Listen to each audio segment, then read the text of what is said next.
pemahaman dan pengalaman penerapan budaya positif oleh Niwayan Sani Artini sebagai calon guru penggerak Angkatan 7 Kabupaten Buleleng. Yang terhormat Bapak Ibu Kepala Sekolah, yang kami hormati teman-teman Bapak dan Ibu guru, Om Swastiastu, mari kita panjatkan puja dan puji syukur kehadiran Ide Sang Yang Widiwasa, karena berkat asuh warahmatunya kita masih diberi kesehatan sehingga pada kesempatan hari ini kita masih bisa berkumpul bersama-sama dalam keadaan sehat walafiat. Adapun susunan acara sebagai berikut. Pembukaan seperti yang sudah disampaikan, doa, sambutan kepala sekolah, penyampaian materi dari calon guru penggerak, pesan dan kesan, dan penutup. Baiklah, selanjutnya mari kita berdiri sejenak untuk berdoa. Berdoa sesuai dengan agama dan kepercayaan masing-masing. Berdoa mulai.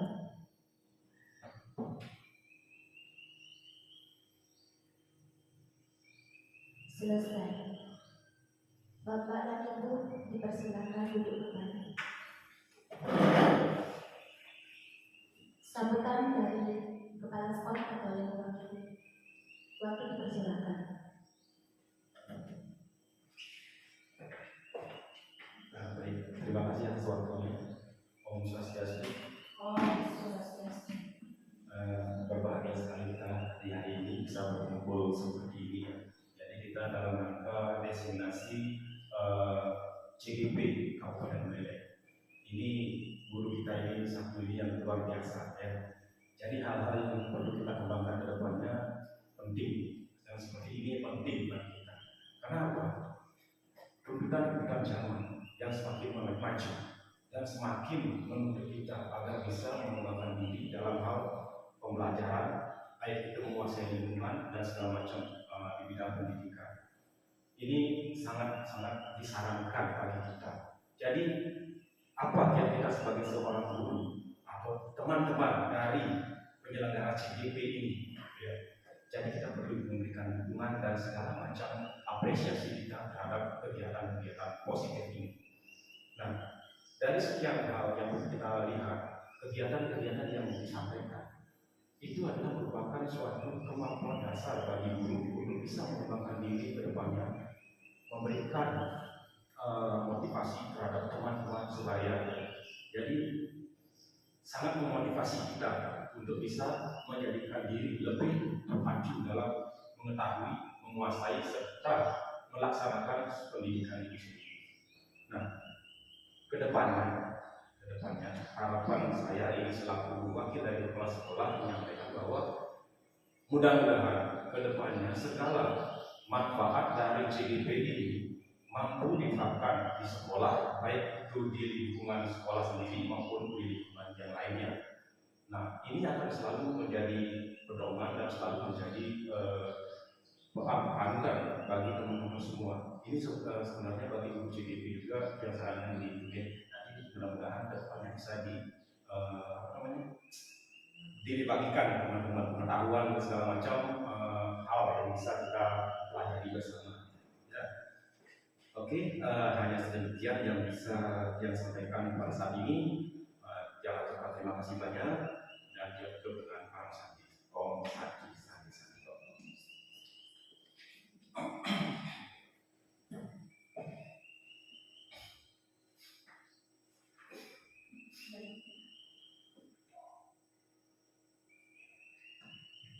Baiklah, terima kasih kepada Bapak sebagai wakil dari kepala sekolah. Untuk selanjutnya penyampaian materi dari calon guru penggerak. Untuk waktu kami persilakan. Terima kasih kesempatan dan waktunya. Kelihatannya gini ya, lesu ya. Bagaimana kalau kita tepuk semangat pagi dulu? Semangat pagi. Ya, seperti anak-anak ya, setiap pagi pasti kita membangkitkan semangat dulu ya untuk mengikuti kegiatan. Nah, terima kasih banyak ya Bapak Ibu karena sudah meluangkan waktunya pada kegiatan ini ya. Saya sampaikan selamat datang kepada Bapak Ibu guru hebat. Mari kita belajar bersama, berkolaborasi, saling mendukung demi mewujudkan disiplin positif di sekolah kita tercinta di SD Negeri 1 Buajen.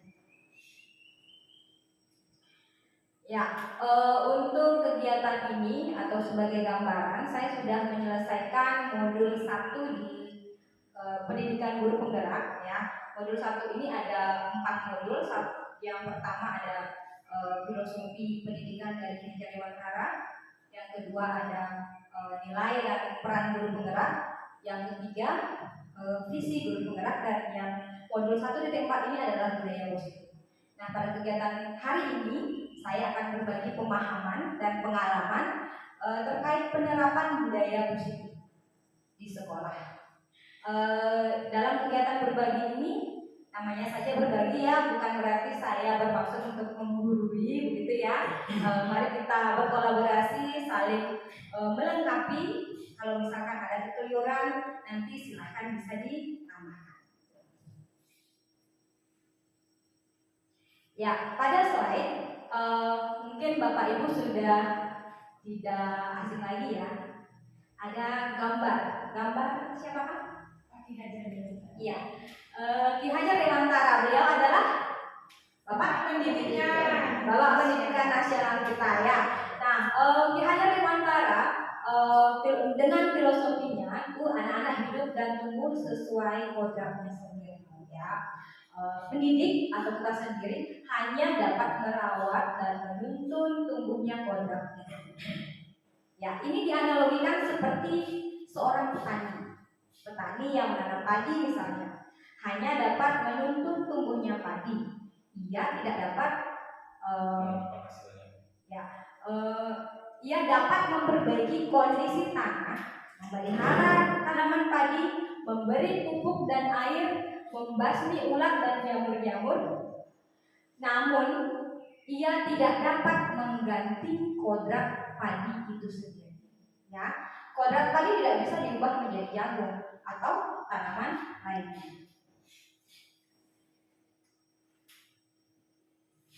Nah, sebagai seorang guru, kita diibaratkan sebagai petani. Kita sendiri sebagai petaninya.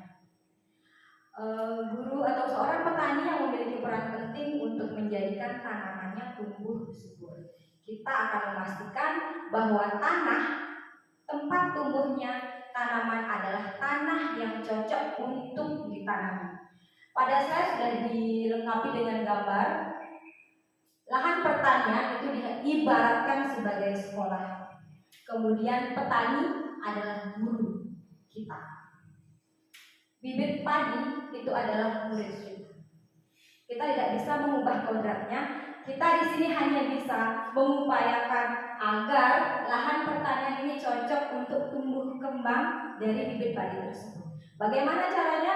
Mengupayakan bagaimana airnya, pupuknya, kemudian menjaga agar tidak terserang hama. Apa kebutuhan dari si padi tersebut agar bisa menghasilkan hasil yang maksimal. Nah, dari uraian tersebut kita simpulkan bahwa sekolah diibaratkan sebagai tanah tempat bercocok tanam. Sehingga seorang guru perlu mengusahakan agar sekolah menjadi sebuah lingkungan yang menyenangkan, aman, nyaman untuk bertumbuh, serta dapat menjaga dan melindungi setiap murid dari hal-hal yang kurang bermanfaat atau bahkan mengganggu perkembangan potensi murid. Nah, dengan demikian, salah satu tanggung jawab kita sebagai seorang guru adalah bagaimana kita menciptakan lingkungan positif ya, lahan pertanian tersebut sehingga warga sekolah itu adalah siapa saja? kepala sekolah, guru, tenaga kependidikan, kemudian peserta didik kita, agar bisa saling mendukung, saling belajar, saling bekerja, sehingga tercipta kebiasaan-kebiasaan baik. Nah, kebiasaan-kebiasaan baik itu akan tumbuh menjadi karakter-karakter baik bagi warga sekolah yang akhirnya akan membentuk karakter dan membentuk sebuah budaya positif. Ya, masih bingung? Ya, ini sebenarnya budaya positif sudah kita laksanakan ya, tapi masih ternyata ini budaya positif. Nah, ini kegiatan yang di sekolah kita adakan ya. Coba amati di lingkungan sekolah kita. Budaya 5S, menyapa, ya, mengucapkan salam kepada Bapak Guru. Bapak Ibu guru, di sini ada interaksi antara guru dengan murid dengan murid, kemudian antara sekolah dengan komite juga. Nah, interaksi ini akan menumbuhkan sebuah budaya positif yang akhirnya secara tidak langsung menjadi tujuan dari visi misi sekolah itu akan sedikit tidaknya tercapai, ya. Karena kita yakin nilai-nilai yang sudah kita imbaskan kepada anak-anak ini adalah nilai yang kita yakini. Untuk apa misalkan kita mengajarkan anak-anak atau menerapkan kepada anak-anak untuk pagi-pagi mengucapkan Om Swastiastu, untuk apa? Pasti kita tahu bahwa itu kedepannya akan bagus untuk perkembangan atau pembentukan karakter anak.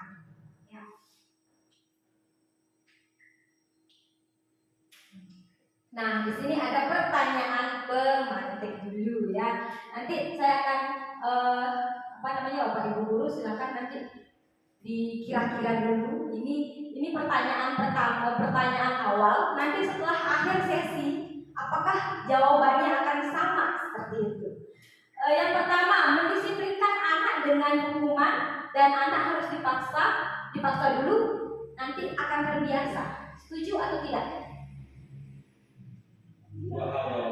Ayo, siapa? Ada yang setuju, ada yang enggak. Satu-satu saja. Setuju? Kita menerapkan. Oke, kalau setujunya menerapkan. Kalau kita mengatakan bahwa kita harus mengucapkan salam Om Swastiastu, apakah itu tidak harus dilaksanakan? Itu kan pemaksaan. Berarti setiap orang harus mengucapkan itu kan? Harus. Berarti setuju? Iya, itu kan harus. Terus kemudian ada yang tidak dalam pembelajaran, kita melakukan pemaksaan seperti itu juga nggak benar. Oh, berarti situasional. Iya, situasional. Ya, situasional. Oke, situasional. Berarti tidak murni harus dilaksanakan, tidak murni juga tidak harus dilaksanakan. Oh, berarti boleh memaksakan ya. Pada saat tertentu. Situasional. Berarti itu mengiyakan. Oke. Kemudian pertanyaan kedua. Pemberian hukuman dengan hal positif dapat mendisiplinkan anak. Setuju? Oke. Yang ketiga, pemberian penghargaan dapat meningkatkan motivasi anak. Ini setuju.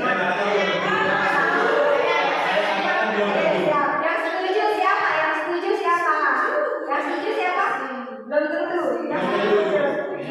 Oke. Satu orang yang setuju. Penghargaan dapat meningkatkan motivasi anak. Nanti kita lihat ya jawabannya pada akhir sesi ya. Bisa menyebutkan penghargaan itu menyebabkan anak itu bergantung pada dia. Nanti pada sesi sharing diskusi kita akan diskusikan ini ya. Oke, kita lanjut dulu. Untuk konsep utama pada model budaya positif ini ada 6 ya Bapak Ibu ya. Semoga tidak jadi tambah lemes ya karena sudah jam siang gitu. Yang pertama ada disiplin positif dan nilai kebajikan universal. Yang kedua teori motivasi, hukuman dan penghargaan, restitusi. Yang ketiga ada keyakinan kelas. Yang keempat ada kebutuhan dasar manusia. Yang kelima posisi kontrol guru. Yang terakhir ada segitiga restitusi. Oke, disiplin positif dan nilai kebajikan universal. Ada kata-kata yang Mungkin ya bahasa yang baru ya, Universal itu ya. bahasa yang baru ya. Sama juga saya juga perlu ini baru bagi saya. Tapi itu apa namanya istilah baru bagi kita, namun itu adalah itu sebenarnya sudah kita laksanakan, cuma istilahnya saja yang baru kita dengar. Nah, perubahan paradigma kegiatan kepala tangan. Nanti saya akan meminta 2 orang dari teman-teman untuk lakukan kegiatan ini. Ya, ada A dan B. Nanti siapa dulu yang mau ke depan? Ya, boleh nanti ke depan. Nanti ada kertas, ada dua kertas, caleg kertas. Nah, masing-masing kertas akan digenggam dengan kuat oleh masing-masing guru. Kemudian di kertas tersebut dituliskan sesuatu yang benar-benar berharga sekali. Apa itu? Benar-benar berharga bagi kita. Kemudian teman yang lain akan mencoba sekuat tenaga untuk mendapatkan sesuatu yang berharga itu. Bisa? Ayo silakan kita coba aja.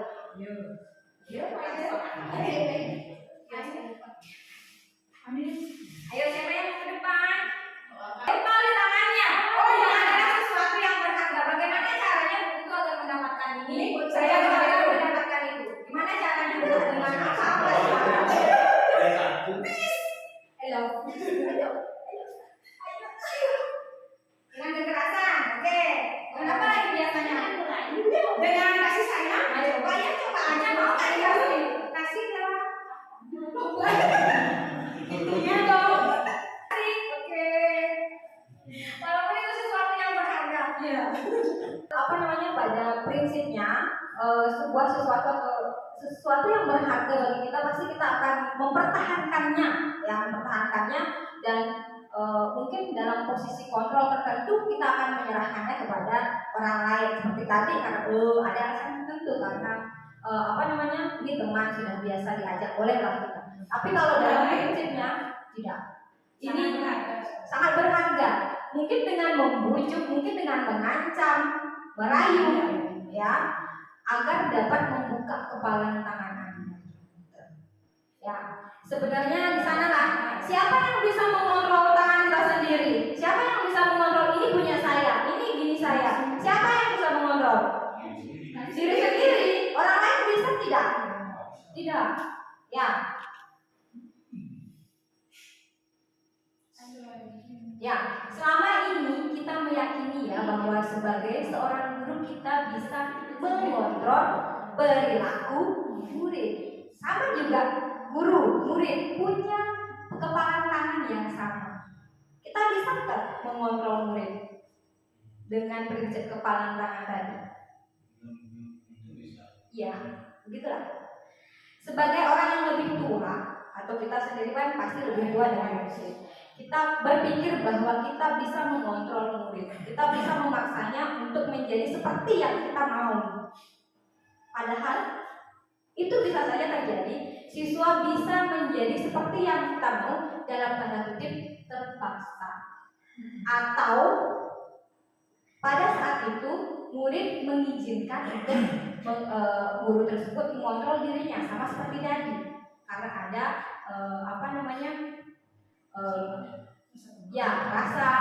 alasan lain seperti itu. Seperti teori kontrol yang dikemukakan oleh William Glasser dalam teori kontrol menyatakan bahwa semua perilaku memiliki tujuan dan motif tertentu. Bahkan terhadap perilaku yang tidak disukai sekalipun. Ketika murid menuruti semua hal yang diperintahkan, bukan berarti bahwa kita sebagai guru dapat mengontrol mereka. Ya, semua perilaku memiliki motif dan tujuan tertentu.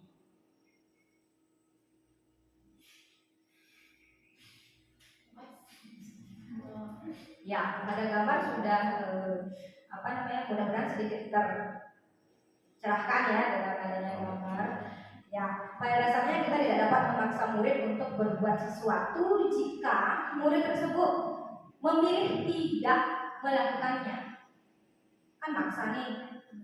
Kalau murid sudah memilih tidak melakukannya, nyapu dulu sini nyapu. Kalau dia tidak mau melakukannya, ya tidak mau gitu. Dia punya apa namanya? Ya, motivasi sendiri. Nah, sebagai seorang guru kita tidak bisa mengontrol murid kita.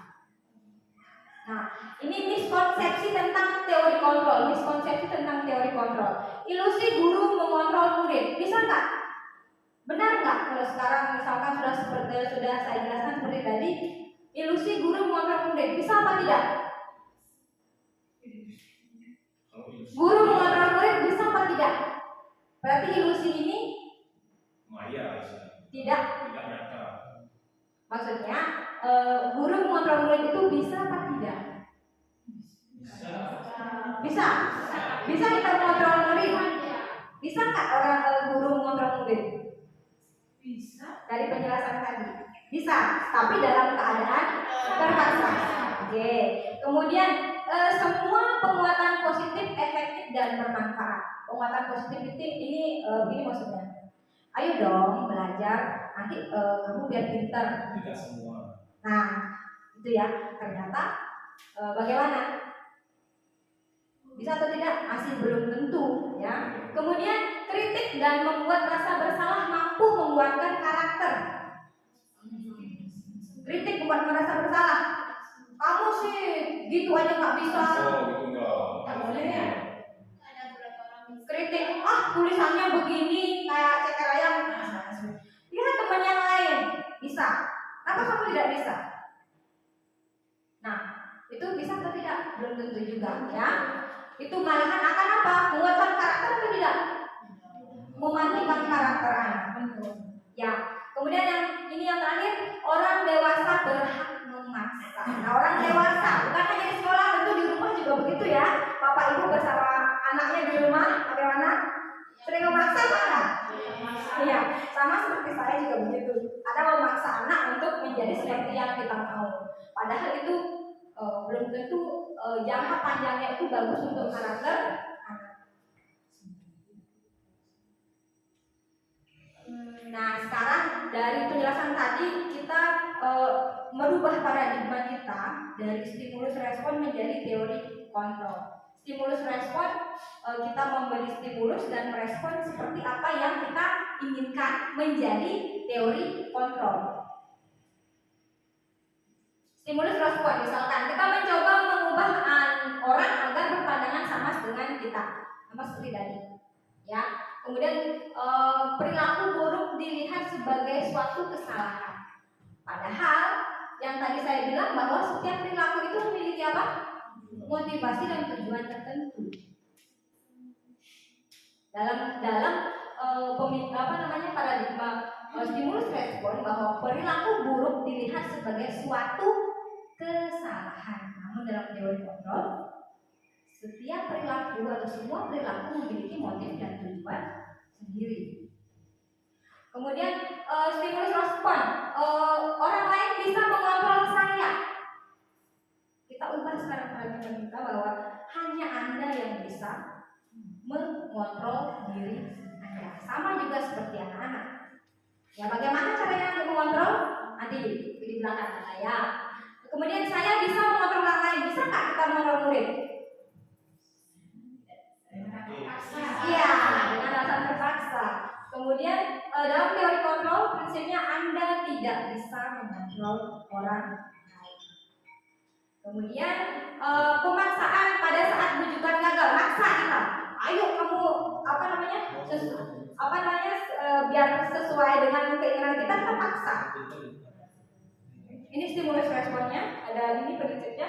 Kemudian bagaimana dalam teori kontrol, kolaborasi dan konsensus menciptakan pilihan-pilihan baru. Kemudian ini berpikir menang kalah, win-win solution. Ya, berpikir menang. Kita harus menang. Ada yang menang kalah. Kan sama seperti Bu Jero sama Bu Putu tadi. Menang-menangnya prinsip saya gitu. Sama-sama berpikir kita menang ya, dua belah pihak. Oke, itu tadi. Apa makna disiplin? Dalam benak Bapak Ibu, kata disiplin. Apakah itu Atau kalau sudah dengar kata disiplin, apa yang tergambar? Aturan. Apalagi teratur. Ada nggak hukuman? Ada nggak hukuman? Mengikuti aturan terpaksa. Ya, hukuman. Orang saya kan terpaksa. Ya. Ya, itu mindset kita ya. Mindset kita bahwa disiplin itu adalah aturan, paksaan, pasti di sana ada hukuman gitu ya, ada tertib gitu ya. Tapi sebenarnya ya, unsur utama terwujudnya budaya positif adalah disiplin positif. Sebenarnya makna disiplin tidak berhubungan dengan tata tertib, peraturan, atau kepatuhan terhadap peraturan itu sendiri. Ya, disiplin juga bukan berarti adanya pemberian hukuman bagi yang melanggar agar tidak mengulangi lagi perbuatannya. Ya, disiplin dalam konteks ini adalah disiplin positif, yakni bersumber dari internal. Internal itu diri sendiri, ya, diri mereka sendiri, diri kita sendiri juga, yaitu semacam kesadaran diri untuk bisa bertanggung jawab terhadap dirinya sendiri serta selalu menyadarkan perilakunya pada nilai-nilai yang diyakininya. Seperti contoh, anak-anak atau peserta didik yang membuat PR. Kalau mereka yakin, kalau dia disiplin dari dirinya sendiri, dia akan membuat PR tanpa berpikir nanti dimarahi sama gurunya, nanti gini. Dia membuat PR karena dia yakin bahwa dengan membuat PR itu menunjukkan kedisiplinan, ya, tanggung jawab terhadap dirinya sendiri sebagai murid. Ya, itu motivasi internal dari dalam diri. Seperti kita misalkan sebagai bapak ibu guru sekarang datang lebih awal ke sekolah. Untuk apa? Takut dimarahi sama sekolah? Apa mau mencari perhatian? Atau karena memang kita punya tanggung jawab sendiri? Nah, gitu. Tanggung jawab, karena kita memiliki tanggung jawab sendiri, panggilan hati sendiri, itulah motivasi internal. Karena kita yakin dengan nilai itu. Atau disebut juga dengan nilai kebajikan universal. Nilai keyakinan itu adalah nilai kebajikan universal. Nah, ini tadi yang ini ya universal, ini nilai kebajikan yang memang kita yakini bahwa itu benar. Nah, ini seorang pakar psikologi, Diane Dawson, dalam bukunya Restructuring School Discipline menyatakan bahwa disiplin berasal dari bahasa Latin yang berarti belajar. Ternyata disiplin itu artinya belajar, ya. Disiplin juga berkonotasi dengan disiplin diri yang membuat seseorang menggali potensinya menuju sebuah tujuan, sesuatu yang dihargai dan bermanfaat. Ada tujuannya. Nah, biasanya dalam budaya kita makna disiplin seperti yang Bapak Ibu guru tadi sampaikan bahwa identiknya disiplin itu adalah hukuman, paksaan, gitu ya. Nah, itu dalam budaya kita itu disiplin telah berubah maknanya.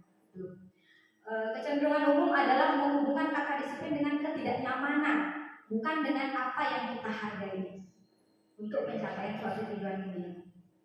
Disiplin positif merupakan pendekatan mendidik anak untuk melakukan kontrol diri dan pembentukan kepercayaan diri. Nah, itu ya disiplin positif ya. Mudah-mudahan bisa memberikan gambaran bahwa disiplin itu bukan paksaan, hukuman, tata tertib, paksaan gitu ya. Nah, sekarang nilai kebajikan universal. Ini yang istilah baru, padahal kita sudah sering melakukannya, bahkan sudah menjadi kebiasaan ya, Bapak Ibu.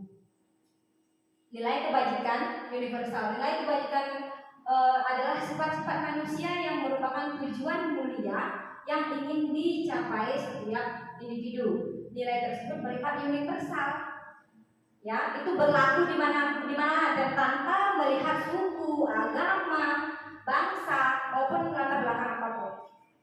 Itu kita yakini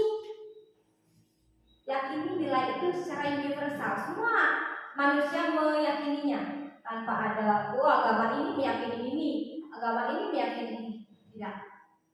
Nah, setiap perilaku perbuatan memiliki suatu tujuan.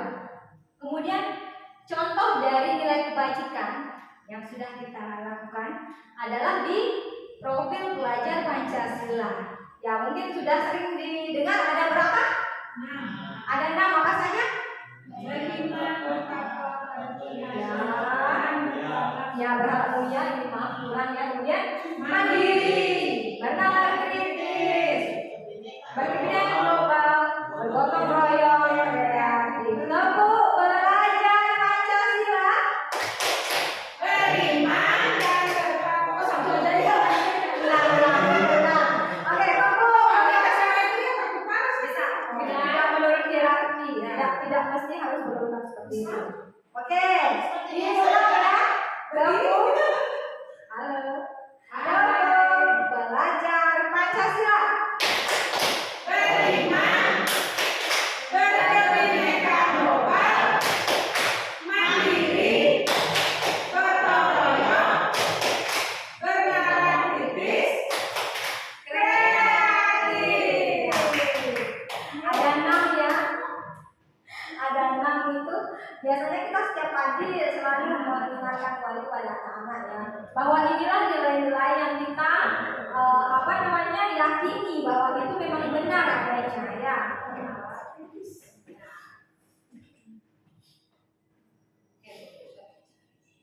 Nah, yang kedua adalah teori motivasi. Kita lanjutkan ya. Teori motivasi teori motivasi, hukuman dan penghargaan, restitusi. Ada istilah yang baru Bapak Ibu? Ya, restitusi. Iya. Kita baru mendengar ada istilah restitusi. Nanti kita akan pasti itu restitusi. Ya, ada teori motivasi. Kemudian hukuman, penghargaan nanti ada. Kemudian restitusi. Kita ke teori motivasi perilaku manusia. Seperti yang telah saya sampaikan bahwa semua perilaku itu memiliki tujuan dan motivasi. Ya. Sebagai pendidik ya, kita wajib atau penting bagi kita untuk memahami motivasi apa yang mendorong perilaku murid sehingga kita bisa menuntun mereka ke hal yang lebih baik. Ya, sudah barang tentu berdampak terhadap terciptanya lingkungan belajar yang kondusif, aman dan nyaman bagi murid. Nah, teori motivasi ada 3 hal ya. Yang pertama adalah menghindari ketidaknyamanan atau hukuman. Kemudian mendapatkan imbalan atau penghargaan. Dan yang ketiga, menghargai diri sendiri karena nilai-nilai yang mereka percaya. Ada 3 ya. Teori motivasi perilaku itu ada 3. Motivasinya itu yang pertama karena menghindari ketidaknyamanan atau hukuman karena paksaan tadi ya. Yang kedua karena mendapatkan imbalan. Saya mendapatkan imbalan ini, mendapatkan penghargaan. Itu motivasinya. Kemudian yang ketiga, motivasi yang ketiga adalah menghargai diri sendiri karena nilai-nilai tersebut mereka percaya. Nah, dari ketiga motivasi tersebut ya, yang pertama untuk menghindari ketidaknyamanan atau hukuman ini terpaksa ya. Kemudian yang kedua mendapatkan imbalan dari orang lain, ini mendapatkan penghargaan. Itu ternyata berasal dari motivasi eksternal, dari luar, bukan dari kesadaran dari diri sendiri. Karena ada yang mengontrolnya. Karena apa? Karena takut, karena dipaksa, karena hukuman. Kemudian ada apa tadi yang kedua? Memberikan karena keinginan untuk mendapatkan imbalan, penghargaan. Nanti saya setelah melakukan ini dapat apa ya?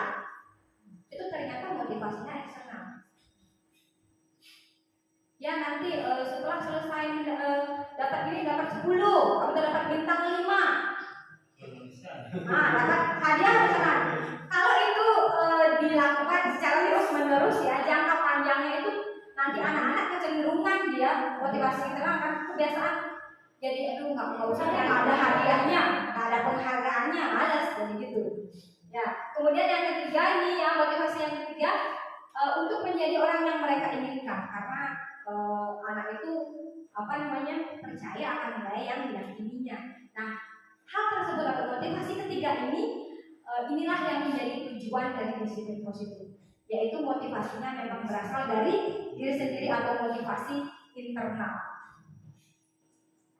Motivasi internal inilah yang akan membuat seseorang atau murid memiliki disiplin positif sebagai unsur utama terbentuknya budaya positif di sekolah. Bagaimana?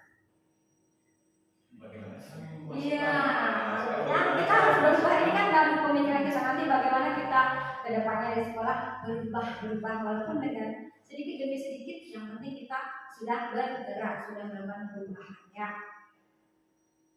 Yang menjadi tantangan sekarang bagaimana masuk motivasi internal. Iya. Tantangan. Dalam tantangan kita sebagai seorang guru ya. Kita sebagai seorang guru tidak hanya sebagai kita mengajar, kita juga sebagai pembelajar.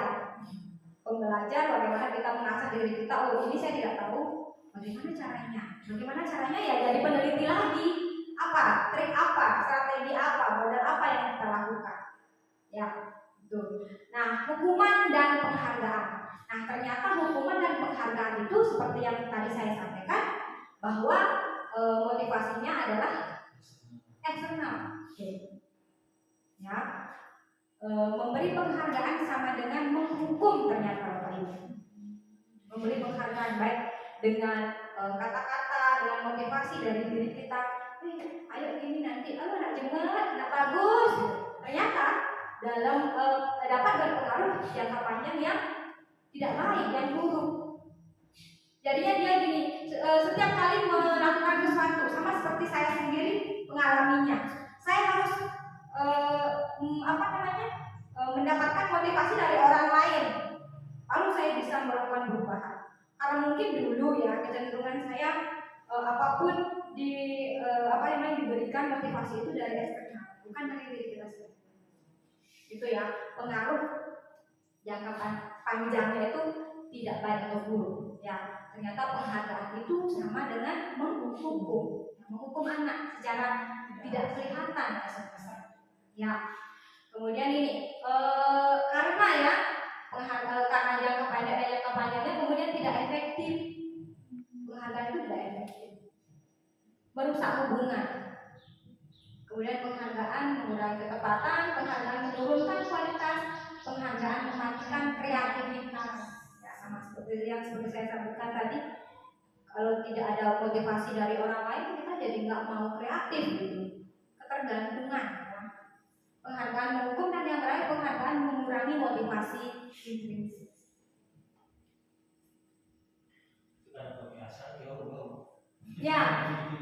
Ya maka dari itu kita harus mengubah diri sendiri dulu ya, dari rumah lah, paling tidak nanti di sekolah. Ya nanti di sekolah biar terbiasa, bisa kan terbiasa ya. Nah sekarang ada beberapa pernyataan termasuk hukuman atau konsekuensi pernyataan ini. Mencatat 100 kali dalam buku kalimat, saya tidak akan terlambat lagi karena terlambat ke sekolah. Ayo simpan jawabannya sendiri. Boleh dicatat di bukunya ya, pernyataan 1 hukuman atau konsekuensi. Ingatan, ya ingat. Dan yang kedua, lari keliling lapangan basket 2 kali karena terlambat hadir di sekolah. Hukuman atau konsekuensi? Murid diminta untuk push up 15 kali karena tidak menggunakan masker di sekolah. Hukuman atau konsekuensi? Silakan. Menggantikan kertas tugas teman yang telah dicoret-coret. Selanjutnya, membersihkan tumpahan air di meja tulis karena tersenggol pada saat belajar, termasuk hukuman atau konsekuensi. Yang terakhir, murid disuruh mengenakan sepatu seharian di sekolah karena tidak mengenakan sepatu hitam. Sudah dijawab? Sudah ya, kira-kira ya. mari kita cek apakah hukuman atau konsekuensi. Nah, ada yang betul semua? Ada yang betul semua? Salah satu, salah dua? Betul semua? Salah semua? Konsekuensi itu begini. Oh, berarti yang Konsekuensi itu mahasiswa disuruh memberikan penjelasan masalah Oke. dengan alat yang saya dibuat gitu. Ya, disuruh bertanggung jawab mereka. Itu konsekuensi. Terima kasih ya Bapak-Bapak masukannya. Hukuman itu biasanya adalah tidak tidak ada korelasi dengan kesalahan yang kita perbuat. Tidak ada hubungannya gitu. Kalau ini terlambat sekolah, apa hubungannya dengan 100 lari 100 kali? Apakah itu bisa membuatnya untuk sadar akan kesalahannya?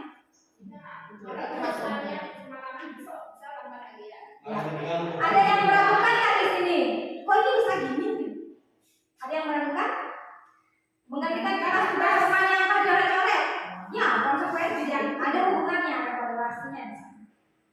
Ya, sudah antara hukuman dan konsekuensi? Ya.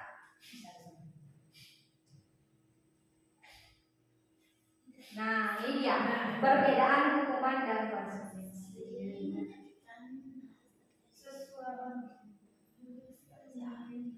Iya, hukuman.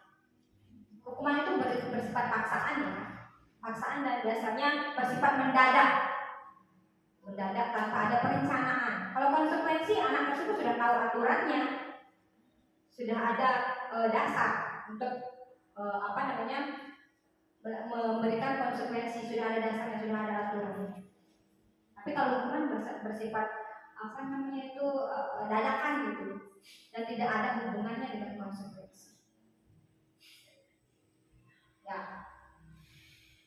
Dalam hukuman, anak-anak marah, merasa bersalah, dipermalukan, merasa tidak dihargai jika diberikan hukuman. Namun kalau konsekuensi, kehilangan hak, dibuat tidak nyaman, diasingkan untuk sementara. Ya, apakah ini menimbulkan motivasi internal dari hukuman dan konsekuensi? Masih belum, ya, masih belum.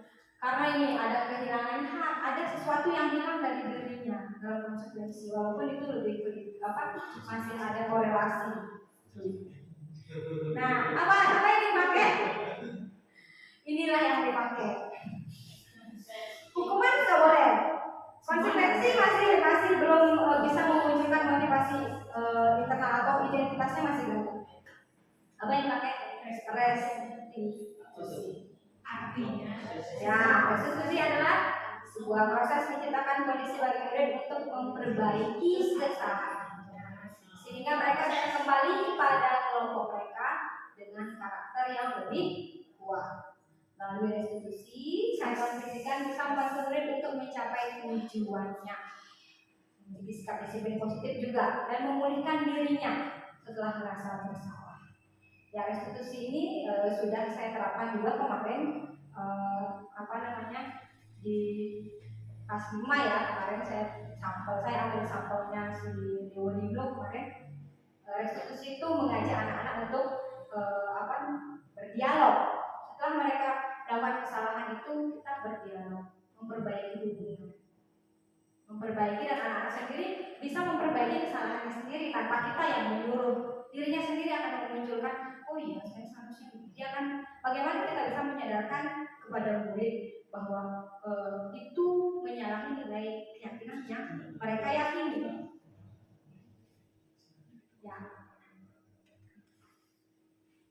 Nah, ini dia ciri-ciri restitusi. Restitusi itu bukan untuk menebus kesalahan, namun belajar dari kesalahan. Kemudian memperbaiki hubungan, tawaran. Bagaimana kalau begini?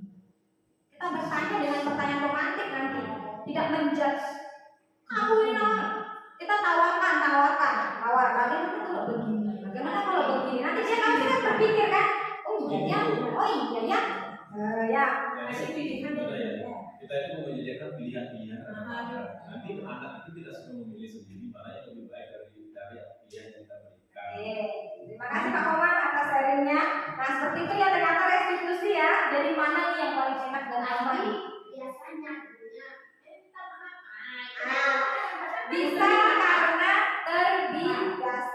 ups, pasti kalian kamu ini restitusi. Ingat aja di sini makanya di kepalanya ingat restitusi gitu. Yang ada kita namanya guru manusiawi ya, karena lost control mungkin saja bisa hukuman, nah, itu saja kan. Itu kalau mental juga ya. Ya, restitusi. Ya, seperti itu ya.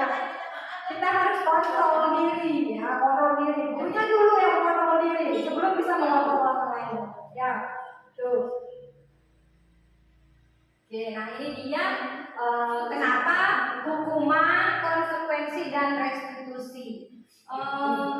Hukuman menciptakan identitas gagal pada murid. Ya, ini masih negatif. Kemudian kalau konsekuensi sudah identitas sukses, namun motivasinya masih eksternal. Dalam restitusi, identitas sukses iya, dan motivasi juga dari diri murid sendiri. Ya, apa yang kamu yakini? Nah ini dia. Kalau dalam peraturannya adalah kamu harus datang pukul 7 pagi. Itu biasanya kalau kamu berikan hukuman. Ya. Kemudian konsekuensi, apa peraturannya? Kita punya dasar, apa peraturannya? Mampukah kamu melakukannya? Dan ada memang agak sedikit slow di sini ya, agak sedikit datar, tidak seperti yang pada saat kita memberikan hukuman. Ya, restitusi, apa yang kamu yakini? Apa yang kamu yakini? Apa yang bisa kamu lakukan untuk memperbaiki masalah? Kita tawarkan itu, anak-anak yang memikirkan, oh iya ya kalau saya begini, kalau saya begini. Kan langsung dari dirinya sendiri, yang punya alasan kan? Perilaku mempunyai tujuan dan alasan, motivasi. Ini juga yang dasarnya ini motivasi universal dalam dirinya itu sudah atau berlanjut di keluarga sudah bobrok. Nah. Ya kita di sini. Oke. Wow. Terima kasih. Kembali lagi ke KHD bahwa anak itu sudah memiliki kodrat masing-masing. Ya, anak itu bukan dipandang sebagai kertas kosong. Itu salah, bukan tabula rasa lagi ya teori itu. Anak itu sudah memiliki garis-garis samar dari dari lingkungan rumahnya dulu, karena pendidikan yang utama dan pertama itu ada di keluarga. Ada ibu dan bapaknya, genetisnya, psikologisnya itu ada di keluarga dulu. Sekolah hanya bisa menebarkan garis-garis samar yang memang dibutuhkan oleh peserta didik. Kalau misalkan itu ada garis samar yang kita anggap, ada guru anggap bahwa itu tidak berguna untuk dirinya, ya jangan itu diikuti, jangan itu ditebalkan, biarkan dia samar. Yang kita tebalkan adalah yang sesuai dengan kebutuhan apa yang akan mereka, kebutuhan apa yang mereka yang ada dalam dirinya, gitu. Pasti ada, anak itu ada kecenderungan gini, tidak bisa lepas dari lingkungan keluarga. Kita sekolah tidak bisa mengubahnya, hanya bisa menebarkan yang mana garis yang memang bermanfaat. Kalau yang tidak, misalkan garis gininya yang buruk, silakan jangan itu dikuatkan kembali. Sudah? Ya, sesi berbaginya begini ya. Dua arah ya. Biar nyambung gitu. Yang ketiga ada keyakinan kelas. Sudahkah membuat keyakinan kelas di kurikulum Merdeka? Mungkin saya kelas 1 sama Bu Jero kelas 4 sudah membuat ya. Karena iya, bukan berarti kita harus menunggu dulu biar kurikulum Merdeka baru buat kesepakatan atau keyakinan kelas. Nah, apa itu keyakinan kelas? Bisa dilihat di sana ya. Nah, itu kesepakatan kelas 1 itu. Saya membuatnya dalam bentuk gambar-gambar karena memang kelas 1-nya masih belum bisa, masih meja gitu ya. Nanti tapi ke depan nanti saya akan tuliskan juga di sana kata-kata dasarnya agar mereka juga bisa berliterasi membaca dan tidak hanya melihat gambarnya dalam kesepakatan kelas. Nah, keyakinan kelas adalah nilai-nilai kebajikan atau prinsip-prinsip universal yang disepakati bersama, ya, terlepas dari latar belakang suku, negara, bahasa maupun agama. Ya, dalam kata-kata yang dibuat dalam kegiatan kelas hendaknya tidak bersifat sara ya, karena ini adalah nilai yang kita yakini secara universal. Contohnya apa? Saling menghargai. Ya. Itu berlaku di mana-mana ya, tidak hanya di sini. Tidak berbohong. Ya. Nah, ini tidak berbohong, tidak berlari, itu konotasinya gimana pernyataannya? Negatif, tidak dilarang, itu konotasinya negatif. Jadi itu kesepakatan kelas ya, sebagai informasi. Dulu itu saya membuat kesepakatan kelas yang bertanda silang, nanti dilarang. Tidak, ternyata pernyataan kok yang berkonotasi negatif itu ya positif, karena kita ke arahnya positif adalah nilai yang kita yakini. Nah, kita kami membutuhkan situasi aman dan nyaman. Semuanya kan, situasi aman dan nyaman itu bagaimana di kelas? Iya, nanti dia tahu. Oh ya, saya butuh aman dan nyaman. Bagaimana caranya? Ya, saya tidak luput, saya tidak ini, saya mendengarkan itu nilainya secara universal yang dibuat. Nanti apa saja itu yang termasuk ke dalam sana? Sama seperti profil pelajar Pancasila itu, Bapak Ibu. Ada kan misalnya dimensinya ada 6, tapi ada elemen-elemennya lagi yang lebih kecil lagi. Ya, keyakinan kelas. Nah, mengapa sih tidak peraturan kelas? Seperti dulu kan ada aturan kelas ini. Tata tertib kelas. Nah, tata tertib kelas 1. Kenapa harus keyakinan kelas? Pertanyaan matiknya sama seperti ini. Mengapa kita memiliki peraturan harus menggunakan helm bila mengendarai kendaraan roda 2? Wajib, takut ditilang. Demi keselamatan. Nah, ini kalau demi keselamatan sudah apa? Nilai ya, sudah keyakinan. Ya, kemudian kenapa kita memakai masker? Oh, Pak jadi dulu ya. Apa? Nilai iya, kita menjaga keselamatan diri sendiri dan orang lain. Nah, itu.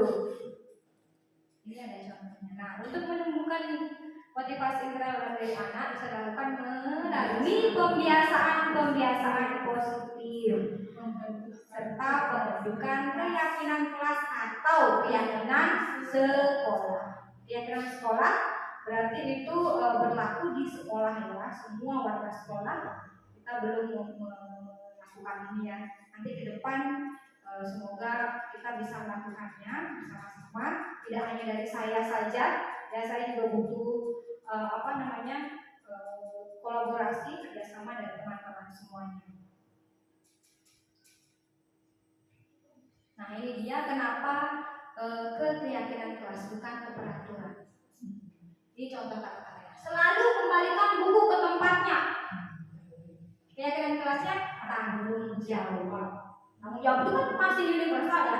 Banyak sekali perilaku yang masuk ke tanggung jawab. Dilarang mengganggu orang lain. Kita saling menghormati. Hadir di sekolah 15 menit sebelum pembelajaran dimulai. Nah, itu termasuk menghormati orang lain, berkomitmen. Dan dilarang melakukan kekerasan. Itu kan peraturan ya, biasanya ada kata-kata berkonotasi negatif. Keselamatan, menghormati orang lain. Ya, dilarang bergantian atau menunggu giliran, menghormati orang lain juga.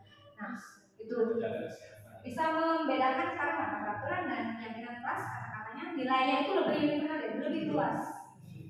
Ya, ini contohnya Bapak Ibu, keyakinan kelas 1. Ya, ini contohnya, mungkin bisa ditiru nanti ya. Kelas 1 mungkin kelas rendah dibuat secara sederhana saja karena anak-anak lebih mudah paham.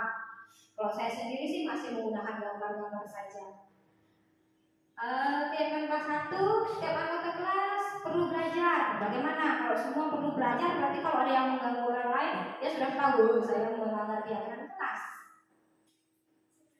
Kelas 5, selalu bersikap positif, senantiasa menjadi diri terbaik ya. senantiasa membantu, saling tolong menolong di sana.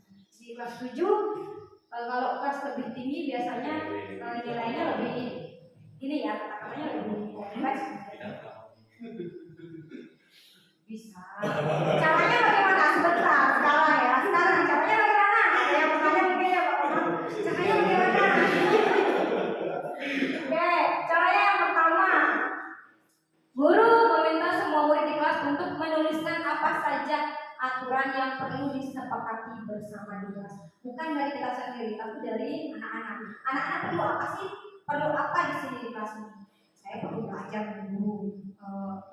Kelas 1 saja bisa tidak berani begitu. Kemarin saya karena sering diejek, dia merasa Bu Guru saya tidak mau diejek. Bilang gitu, Bu Guru suara ini suaranya terlalu keras, saya jadi terganggu. Dia bisa ngomong seperti itu, apalagi kelas tinggi. Bisa lah ya, bisa kan? Bisa. Ajak anak-anak berdiskusi. Ya, luangkan waktu. Kemudian kedua, usulan semua ditulis pada papan tulis, boleh oleh-oleh dulu atau boleh pakai sticky note. Nah, tulis boleh dibagikan sticky note seperti di sampingnya Pak Ida. Saya punya sticky note banyak, boleh minta nanti. Nah, itu ditulis apa sih yang kamu inginkan, apa sih yang apa namanya itu kamu inginkan di kelas, boleh ditulis. Kemudian anak-anak menempelkannya sendiri di papan. Kemudian kita ya. Ketiga, kalimat-kalimat yang sudah disepakati. Nah, dari hasil apa namanya urut pendapat atau ini tadi apa diskusi tadi tersebut kita gabungkan. Saya tidak selalu sering mengejek, ini ultra suaranya, jadi masukkan dia jadikan satu, saling menghargai. Nah, tidak usah kita buat peraturan atau pengen yang lebih bagus, itu tidak usah. Ya, apa yang dari anak-anak inginkan, gitu. Nanti motivasi apa yang anak inginkan dan butuhkan itu kan motivasi dari dirinya sendiri. Oh, saya ingin ini, jadi saya harus begini. Ya, kemudian keempat, cek kembali. Nah, cek kembali apabila ada nilai-nilai kebaikan mungkin yang bersifat konotasinya itu negatif, mungkin yang kayak dilarang, tidak, gitu. Kita koreksi lagi. Kemudian yang terakhir adalah warga kelas menyetujuinya, bahwa itu adalah kesepakatan atau keyakinan yang sudah kita setujui bersama, kita akan lakukan bersama. Seperti saya kemarin, saya mengisi cap jempol, nanti anak-anak menempelkannya di sana bahwa anak-anak sudah menyetujuinya tanpa ada paksaan. Itu adalah nilai yang sudah atau kebutuhan yang mereka inginkan sendiri. Sudah bisa lanjut? Ya. Lanjut? Mana? Ya.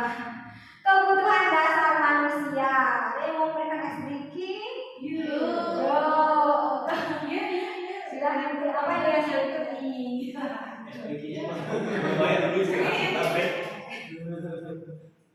Oke, biar cepat katanya. Oke, kebutuhan dasar manusia. Siapa manusia kita? Ternyata kita sendiri juga punya kebutuhan dasar.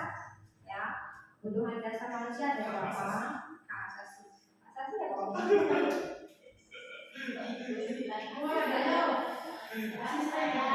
Ingat ya, ada ikonnya lihat. Oh, ini kasih sayang, ini bertahan hidup.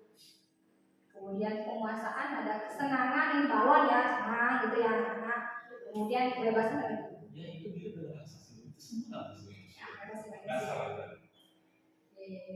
dia.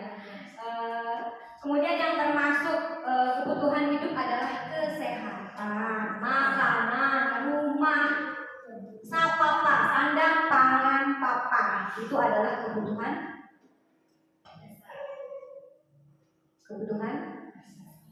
hidup, bertahan hidup. Kemudian kebutuhan untuk diterima yang terkoneksi dengan orang lain, kebutuhan dicintai, rasa sayang. Kemudian kebutuhan akan pilihan, kebebasan. Nah, di sini yang adanya diferensiasi pembelajaran. Anak-anak bebas mengekspresikan apa sesuai dengan kemampuan, minat dan bakatnya. Nah, itu yang di sini dia saya dipaksa harus semuanya anak-anak buat dalam bentuk atau disuruh menggambar semuanya.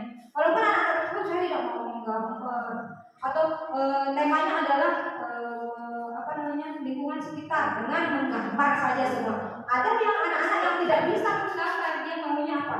Misalkan maunya bercerita. Nah, boleh. Di sana kita berikan kebebasan. Nah, disinilah tujuan dari diferensiasi itu, karena anak-anak butuh kebebasan. Tapi kebebasan terbatas ya, bukan dalam arti bebas boleh apa saja terserah nanti lewat nggak belajar oke, nggak mau buat oke juga gitu. Kemudian kebutuhan akan kesenangan, bermain, tertawa, ya apalagi kita di SD, apalagi saya sendiri kelas 1. Makanya kemarin saya membuat program Marble Science, mari belajar sambil bermain. Ya, apapun belajar dengan bermain. Kalau kita lakukan dengan senang hati, pasti belajarnya akan atau tujuannya akan tercapai. Kalau kita lakukan dengan senang, ya pasti semuanya akan berjalan dengan sesuai dengan rencana. Kemudian penguasaan. Nah ini biasanya anak-anak, saya ketua preman ini, penguasa, kebutuhan untuk menjadi berkuasa, untuk jadi penguasa, itu kebutuhan. Ada anak-anak di sini ya yang kekuatan untuk mencapai sesuatu. Saya merasa sih. Nah, itu kebutuhan dasar. Contoh kasus. Ya, silakan dicermati. Guru masih gimana?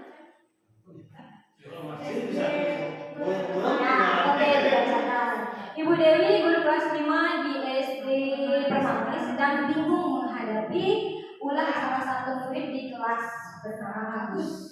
Beberapa anak telah datang dan mengeluhkan Agus yang seringkali meminta bekal dengan paksa.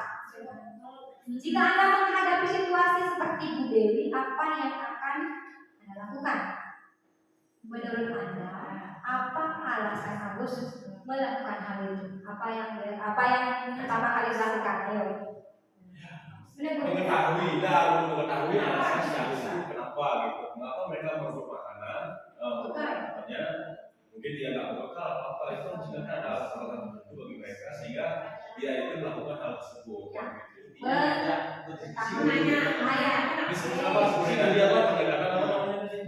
Restitusi. Iya, restitusi. Pendekatan diri. Tapi sudah gini ya, sudah merasa rohnya ya.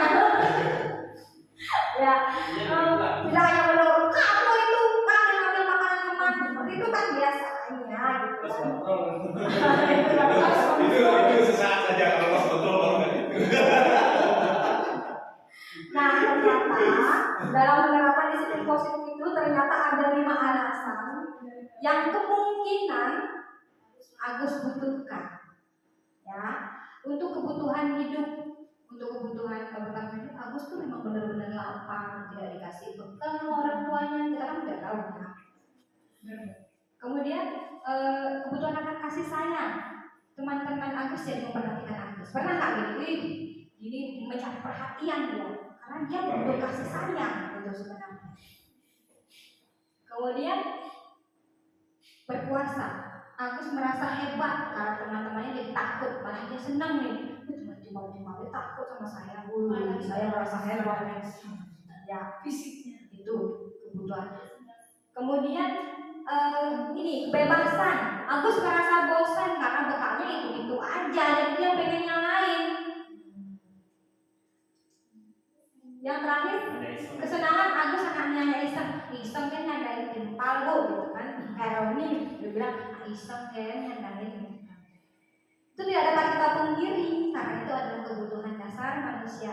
Kita mengetahui terlebih dahulu apa motifnya, apa kebutuhan dasar yang anak ingin penuhi sebelum kita memberikan tindakan yang harus kita berikan. Apa harus hukuman ya, harus paksaan. Bagaimana? Nah, posisi kontrol ada 5.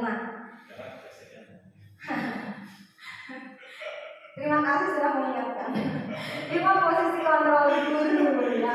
Ada 5 posisi yang mungkin saya sendiri dan Bapak Ibu pernah berada pada posisi tersebut, atau mungkin belum pernah tapi nanti belajar untuk mencapai ada nanti yang kelima itu ya poinnya ya. Nah, posisi kontrol guru ada 5. Yang pertama posisi penghukum. Yang kedua posisi pembuat merasa bersalah. Yang ketiga posisi teman. Yang keempat posisi pemantau. Yang kelima posisi manajer. Ya, apa itu? Nah, kita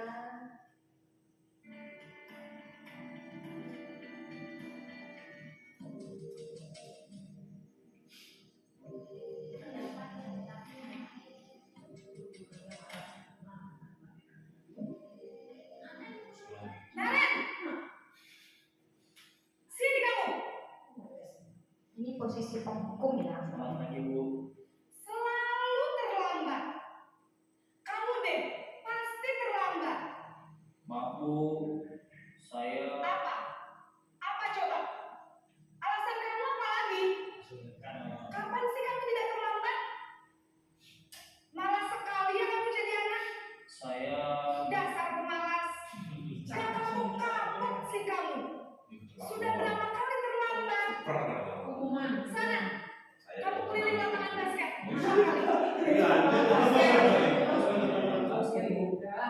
Kenapa? Kamu melawan ibu. Berani-beraninya jawab. Sudah terlambat, masih berani jawab pula. Sekarang, keliling lapangan basket 5 kali sekalian. Biar kapok. Cepat, pergi sana ke lapangan basket. Oke. Nah, Bapak Ibu pernah nggak berada pada posisi penghukum? Saya sendiri pernah. pernah sekali. Nah, bagaimana apa namanya hal yang ditampakkan oleh ibu tadi pada saat posisi penghukum? Kata-katanya bagaimana? Menghasut, mengancam, mungkin dengan kamu itu gitu ya, kamu itu gitu ya, penghukum. Terus dampaknya kira-kira anak-anak mungkin tangannya begini, ya, awas, ya, betul. Nanti kita bedakan apa namanya tentunya ya posisinya. Lanjutkan untuk posisi merasa bersalah.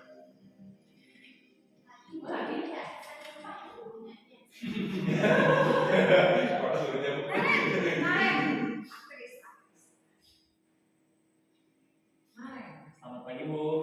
Naren. Kamu jangan terlambat lagi, nak. Ya Tuhan, Naren. Kamu senang ya bikin ibu susah ya? Kalau kamu terlambat lagi, nanti ibu yang ditegur bapak kepala sekolah, nak. Disangka ibu tidak bisa membina kamu. Duh, gimana ini? Gusti Naren. Kamu suka ya kalau ibu ditegur bapak kepala sekolah? Sekarang ibu harus apa ini?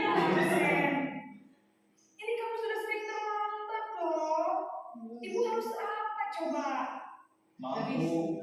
Maaf. Ya sudah, lain kali jangan bikin ibu susah lagi ya nak ya. Ibu tidak akan kuat lagi kalau kamu gini terus.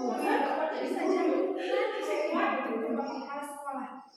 Sana cepat ke kelas. Maaf ya Bu. Maaf sekali. Bagaimana? Tapi slow Ya, kata-kata yang diucapkan oleh guru ini sedikit datar ya. Kemudian membuat merasa bersalah. Berkali-kali siswa tersebut maaf. Jadi dampaknya kira-kira apa? Siswa merasa bersalah, terus rendah diri jadinya. Saya merasa bersalah, terus dia jadi rendah diri. Ya, nanti perbedaannya lebih jelas setelah video ya. Sekarang simak. Ya, yang ketiga adalah posisi sebagai teman. Ya, teman.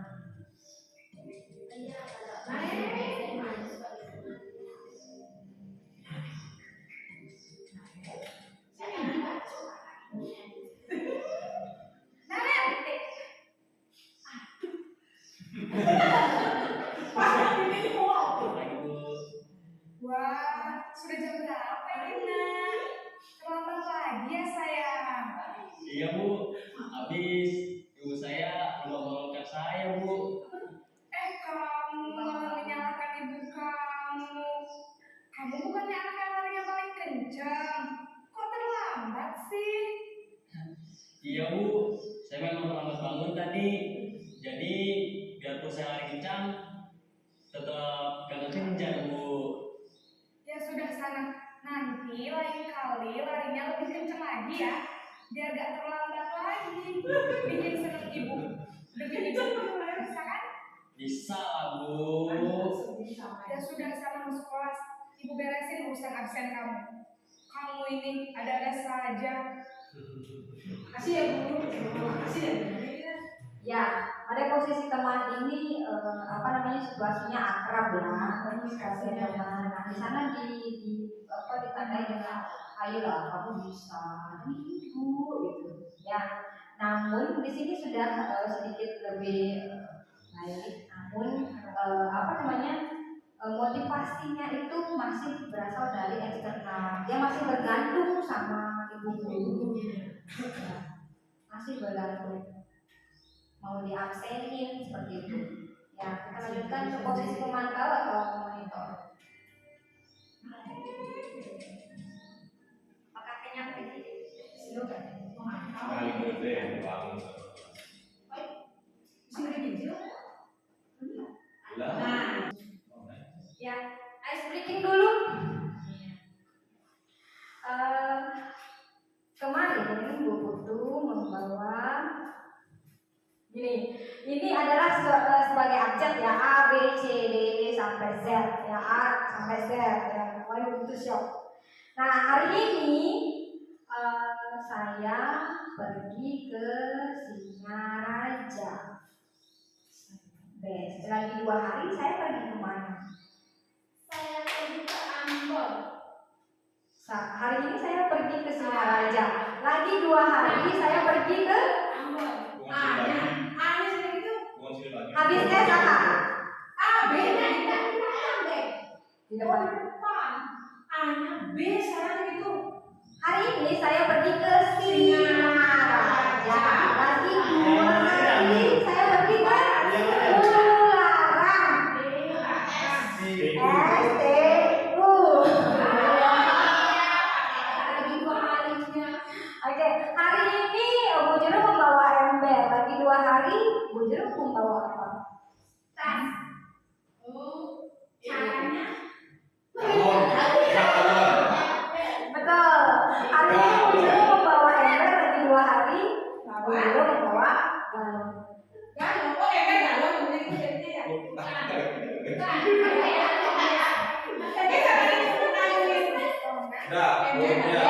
Lanjut. Kalau kurang hari lagi itu lewat kan? Sesuai dengan urutan abjad. Lanjut lagi ya. Ya, posisi memantau atau monitor. Sekarang sudah jam 7.20. Kalian sudah tahu konsekuensinya jika terlambat hadir. Paham Bu, saya harus tinggal kelas pas jam istirahat selama 20 menit. Ya benar, konsekuensinya demikian. Jadi nanti jam 9.30 pas istirahat, kamu harus tinggal di kelas, kerjakan tugas tambahan untuk ketertinggalan kamu, ya? Baik Bu. Spesial.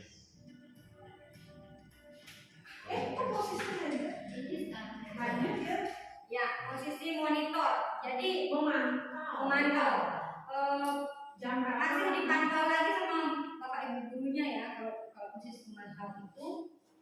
Kemudian siswa masih belum bisa siswa masih belum bisa mandiri, masih terus dipantau. Kan 20 menitnya dilihat tuh, 20 menit sudah nggak sebelum jam pelajaran. Seperti itu kalau posisi memantau atau monitor. Ini posisi manajer. Baik, untuk Posisi tak tahu.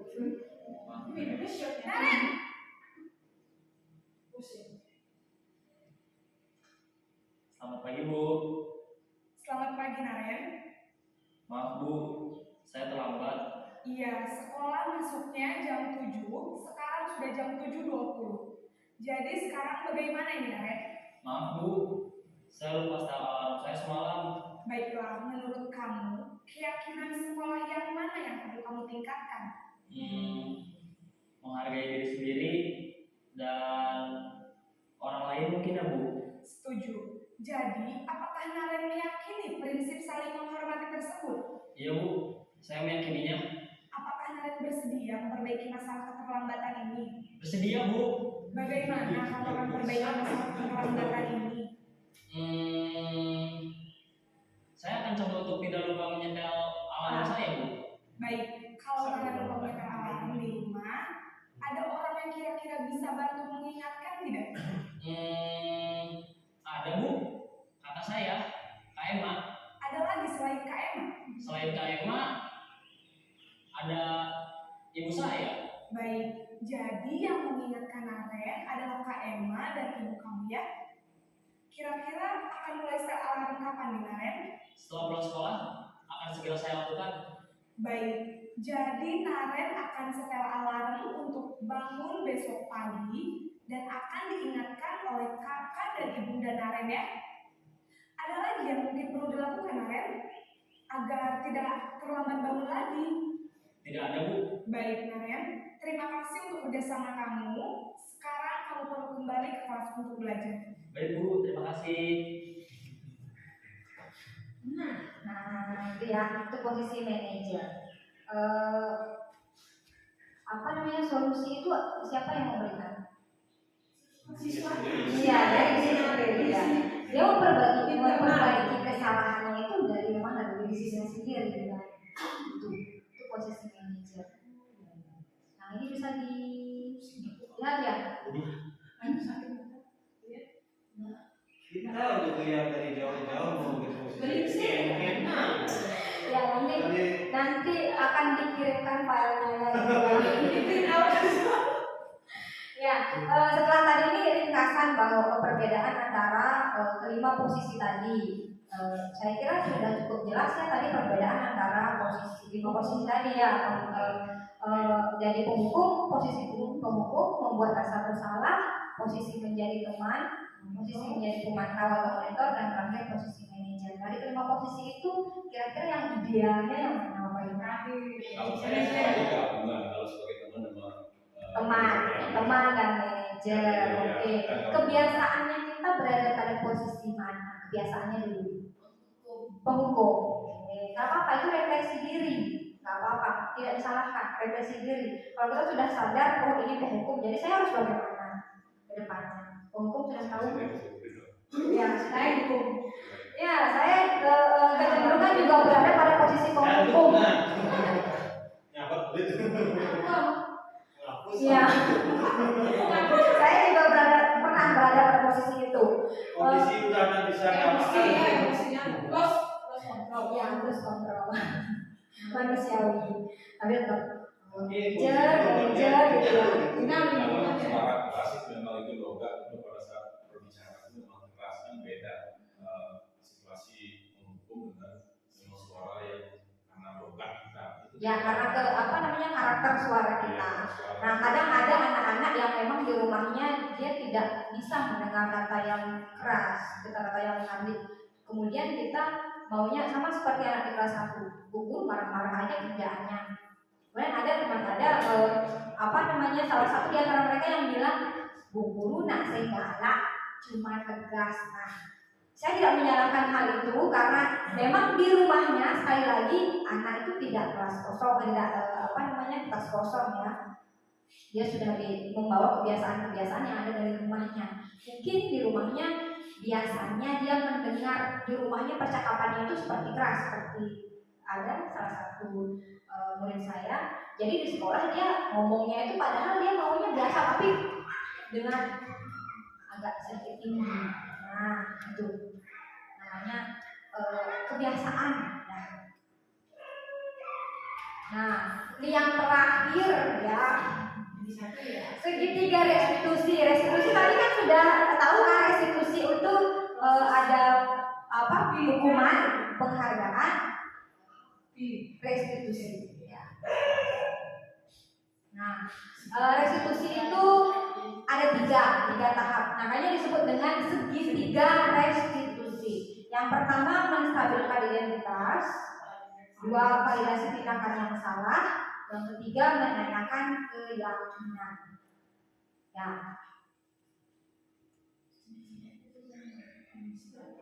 Nah, menstabilkan identitas ya. Menstabilkan identitas ini adalah bertujuan untuk membuat anak yang merasa gagal karena membuat salah menjadi positif terhadap dirinya.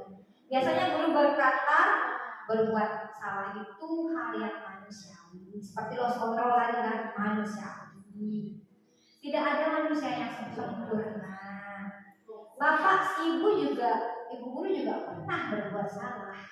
Nah, ini kata-kata yang bisa kita gunakan untuk pada saat tahap menstabilkan identitas. Dan kita pasti bisa menyelesaikan permasalahan ini. Dan sampai ya pernyataan di bawah ya, itu untuk menstabilkan identitas. Kemudian tahap yang kedua adalah validasi kebutuhan. Biasanya guru berkata, kamu bisa saja kan melakukan hal yang lebih buruk, tapi kamu tidak melakukannya kan? Kamu pasti punya alasan mengapa kamu melakukannya. Ya, bisa diamati, bisa dibaca. Nah, sekarang dengan memukul dan bertengkar dengan memukul. Maukah kamu belajar dengan cara lain untuk mendapatkan apa yang kamu butuhkan tanpa harus memukul? Biasanya kan anak suka memukul pas lagi lose control ya. Ya, yang ketiga adalah menanyakan keyakinan.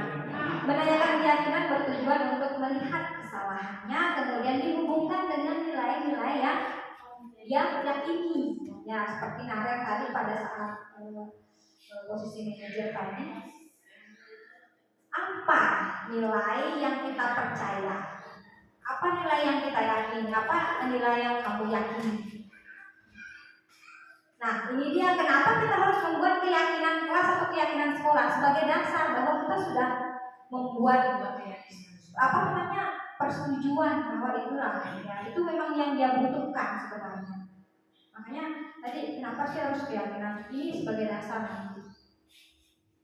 Ya, apa nilai yang kita yakini? Nah, ini semoga tidak macet lagi ya. Ini adalah taktik segitiga restitusi yang saya lakukan bersama Dewa Nino ya. Dewa Roni.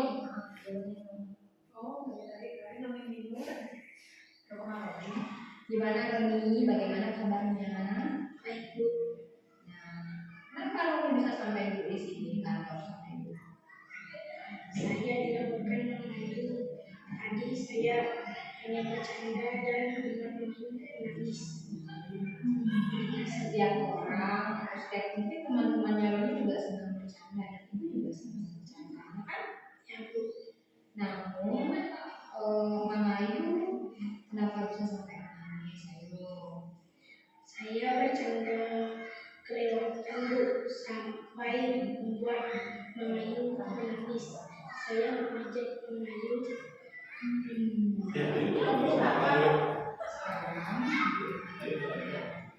Apa alasan kamu kenapa bisa mengajak? Awalnya hanya iseng bercanda, terus jadi ketakutan dan Mama Ayu nangis. Nah, setelah anak yang nangis, akhirnya apa ya? Saya berhenti bicara dan menangis lagi. Syukur kamu bisa berhenti bicara dan tidak bertindak yang salah. coba kita lanjut lagi. Mengenai kita kamu yang tadi yang mengejek Mama Ayu, kira-kira sudah sesuai dengan nilai keyakinan di kelas kamu tidak? Tidak, Bu. Saya tidak bisa menghargai teman. Saya melanggar nilai kasih sayang. Setuju. Lantas, maukah kamu memperbaikinya?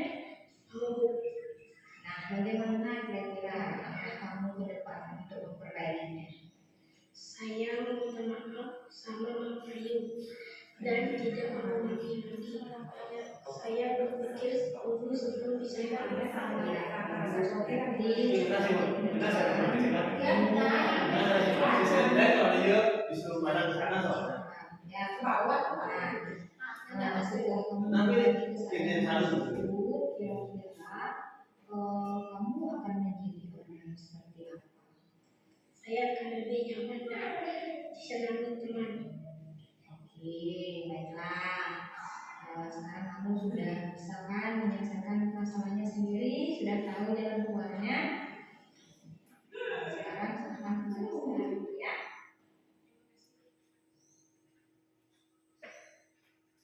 Nah, itu dia praktik segitiga restitusi yang sudah saya lakukan. Di sana terlibat dialog antara guru dengan siswa murid ya. Kemudian guru memberikan pertanyaan-pertanyaan bermakna sehingga siswa bisa menyadari kesalahan dan bagaimana dia memperbaiki kesalahannya dan ke depan dia mau jadi seperti apa tanpa ada hukuman dan paksaan. Oke, sudah kesimpulan. Bagaimana sudah kesimpulan sudah ini ya? Sudah berada pada akhir materi. Kesimpulannya, menciptakan lingkungan positif agar terbentuk suatu budaya positif adalah suatu proses perjalanan pendidikan yang harus kita jalani karena ini merupakan tanggung jawab kita sebagai seorang pendidik, sebagai seorang pemimpin pembelajaran. Suatu lingkungan yang aman dan nyaman akan memberikan murid kesempatan dan kebebasan untuk berproses, belajar, membuat kesalahan, dan belajar lagi sehingga mampu menerima dan menyerap suatu pembelajaran. Perlu diingat, selama seseorang merasakan tekanan-tekanan dari lingkungannya, maka proses pembelajaran akan sulit terjadi. Dan salah satu tanggung jawab kita sebagai pendidik adalah menghilangkan atau mencabut gangguan-gangguan yang menghalangi proses pengembangan potensi murid. Nah, itu dia kesimpulan dari budaya positif pada hari ini, bahwa kita sebagai pendidik diibaratkan sebagai apa tadi Bapak Ibu? Petani. Ya. Nah, kalau lingkungannya sudah aman, nyaman, kita yakin nggak?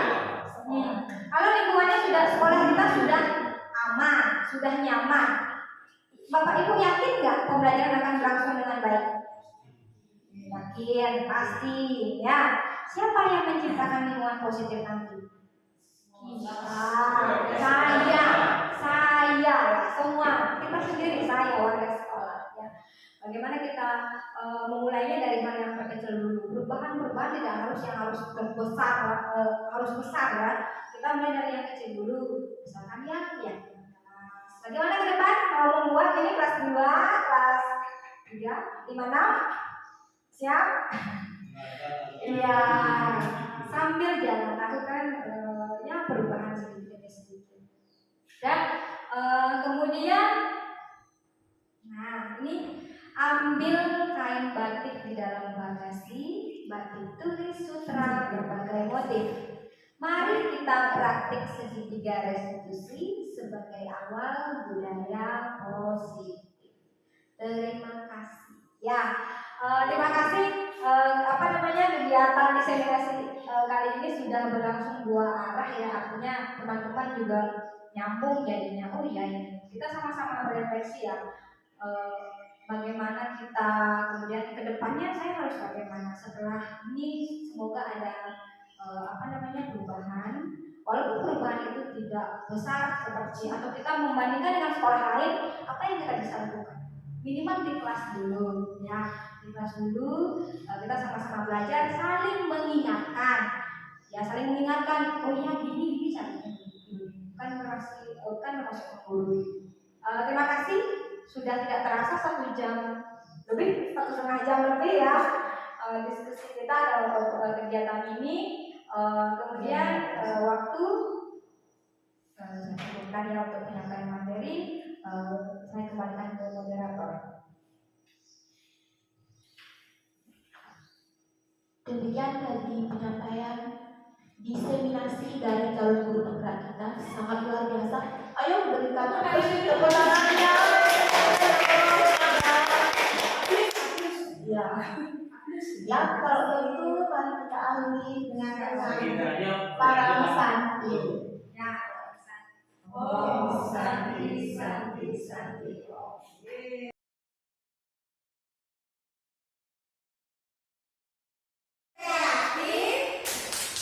Bernalar kritis ya. Ada berapa nak? Ada 6. Apa saja? Beriman, bertakwa kepada Tuhan Yang Maha Esa dan berakhlak mulia. Yang kedua apa? Berkebinekaan. Yang ketiga apa? Yang ketiga apa? Gotong royong. Yang keempat apa? Mandiri. Yang kelima kreatif. Yang keenam berjalan. Ada yang masih ingat? Siapa yang mau ke depan untuk mengingatnya kembali? Ayo Sutrisna, ke depan Sutrisna. Kalau ini artinya apa? Berbaris sebelum masuk kelas dan ketika pulang ke kelas. Kemudian apa ini? Penjelasan guru. Kemudian iya, apa? Orangnya senang apa? Iya, dengarkan penjelasannya. Iya, kita harus happy, harus senang bersekolah dan belajar.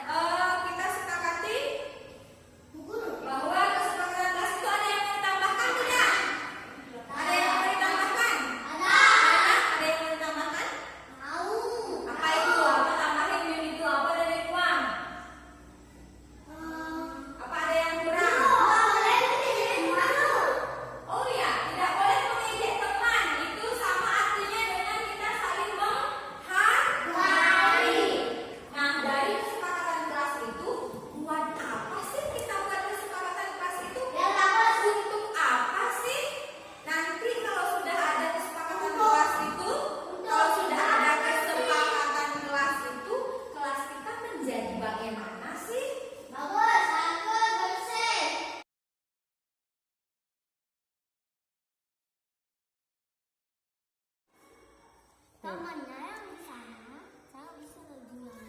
Sini.